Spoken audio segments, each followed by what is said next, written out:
Assalamualaikum warahmatullahi wabarakatuh. Perkenalkan, nama saya Koturnada, NIM G141700051. Saya akan mempresentasikan rencana penelitian saya yang berjudul Identifikasi Perubahan yang Memengaruhi Pertumbuhan Ekonomi Provinsi Papua menggunakan analisis regresi data panel, dibimbing langsung oleh Ibu Dr. Enda Itasia Dina Sulfianti MSI dan Bapak Insinyur Muhammad Maskur MS. Pokok bahasan pada penelitian saya yaitu pendahuluan, tinjauan pustaka, metode penelitian, dan daftar pustaka. Pokok bahasan yang pertama yaitu pendahuluan. Pertumbuhan ekonomi adalah proses perubahan perekonomian yang dialami suatu negara atau daerah selama periode tertentu. Kondisi perekonomian yang dikatakan mengalami perkembangan apabila kegiatan ekonomi tahun tertentu lebih tinggi daripada tahun sebelumnya. Menurut Sukirno 2015, pertumbuhan ekonomi adalah perkembangan ekonomi dari tahun ke tahun yang menyebabkan pendapatan nasional real semakin berkembang. Pertumbuhan ekonomi dapat diukur menggunakan tingkat pertumbuhan produk domestik regional bruto atas dasar harga konstan. Indonesia merupakan salah satu negara berkembang yang terus berupaya meningkatkan pertumbuhan ekonomi setiap tahunnya. Namun pada tahun 2019, Indonesia mengalami penurunan pertumbuhan ekonomi dari tahun sebelumnya menjadi 5,02% menurut BPS 2020. Provinsi Papua merupakan salah satu provinsi di Indonesia yang mengalami penurunan pertumbuhan ekonomi pada tahun 2019. Berikut merupakan data pertumbuhan ekonomi Provinsi Papua tahun 2015 sampai 2019.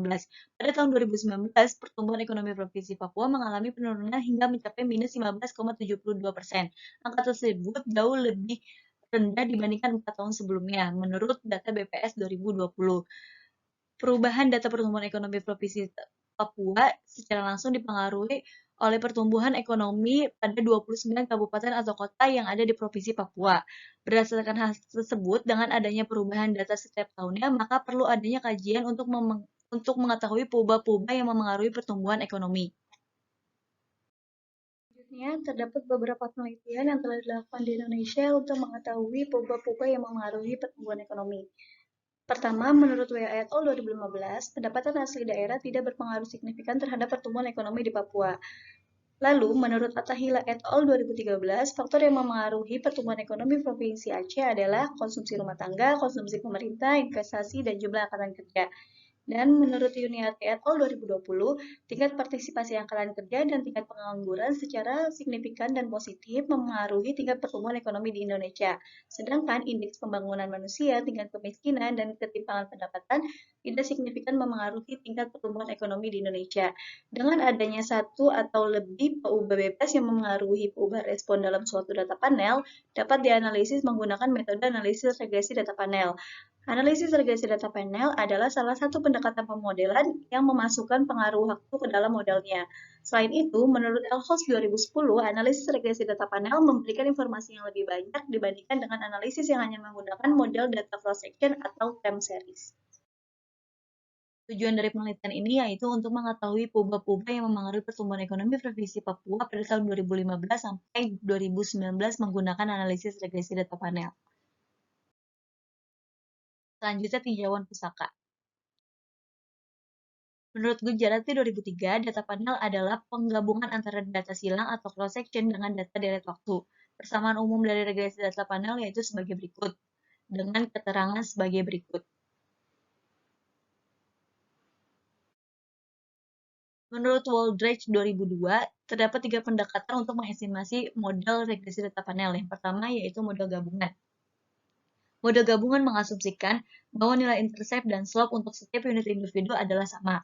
Pendugaan parameter pada model gabungan dapat menggunakan metode ordinary least square atau OLS. Menurut Widarjono 2009, model gabungan dinyatakan sebagai berikut. Yang kedua yaitu model pengaruh tetap.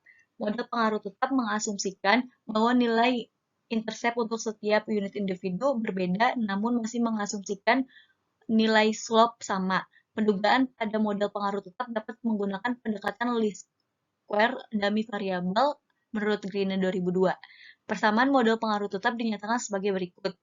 Dengan AI merupakan nilai intercept dari masing-masing unit individu. Yang ketiga yaitu model pengaruh acak. Pada model ini diasumsikan intercept AI adalah variabel acak yang memiliki min A0, sehingga AI dapat ditulis sebagai AI sama dengan A0 ditambah UI. Persamaan model pengaruh acak menurut Gujarati 2003 sebagai berikut.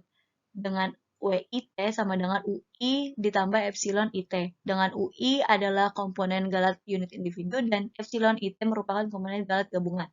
Pendekatan model pengaruh acak dapat menggunakan metode generalis least square atau GLS.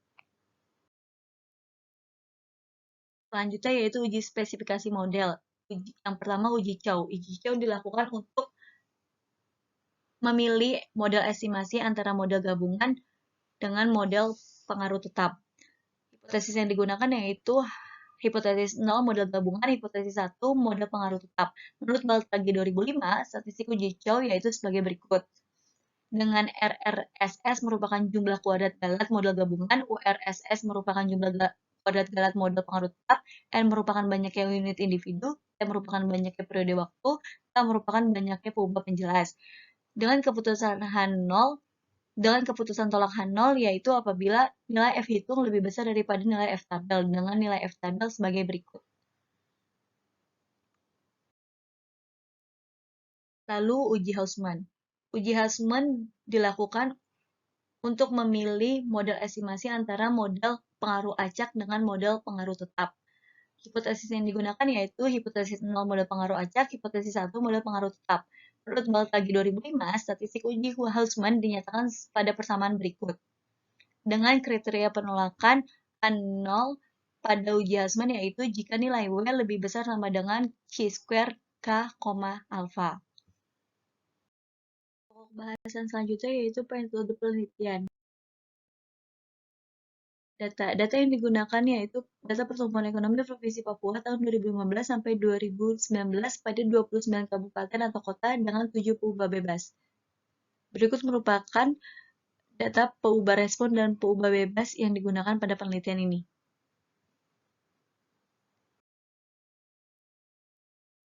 Selanjutnya prosedur analisis. Pertama, melakukan eksplorasi data untuk melihat gambaran umum pertumbuhan ekonomi Provinsi Papua tahun 2015 sampai 2019.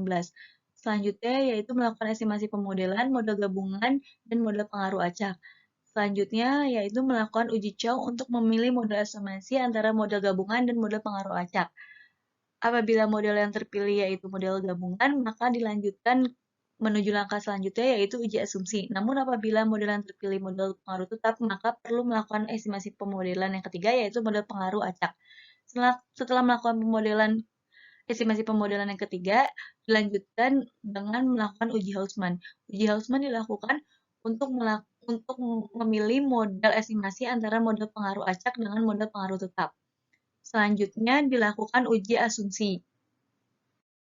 Asumsi yang pertama yaitu uji normalitas. Pengujian asumsi ini dapat dilakukan menggunakan uji Jacobi-Berer dengan hipotesis sebagai berikut. Hipotesis 0 sisaan menyebar normal dan hipotesis 1 sisaan tidak menyebar normal. Statistik uji Jacobi-Berer adalah sebagai berikut menurut Widarjono 2009. Dengan S merupakan kesimetrian sebaran data, K merupakan keluncingan sebaran data, N merupakan banyaknya data. Dengan kriteria penolakan H0 jika nilai JP lebih besar daripada chi-square alpha, 2 atau nilai P lebih kecil dari alpha. Selanjutnya, multikoliniaritas. Salah satu cara mendeteksi terjadinya multikoliniaritas yaitu dengan menghitung nilai variance inflation factor atau VIF dengan rumus sebagai berikut. Dengan RJ kuadrat merupakan koefisien determinasi yang diperoleh dari regresi antara peubah bebas.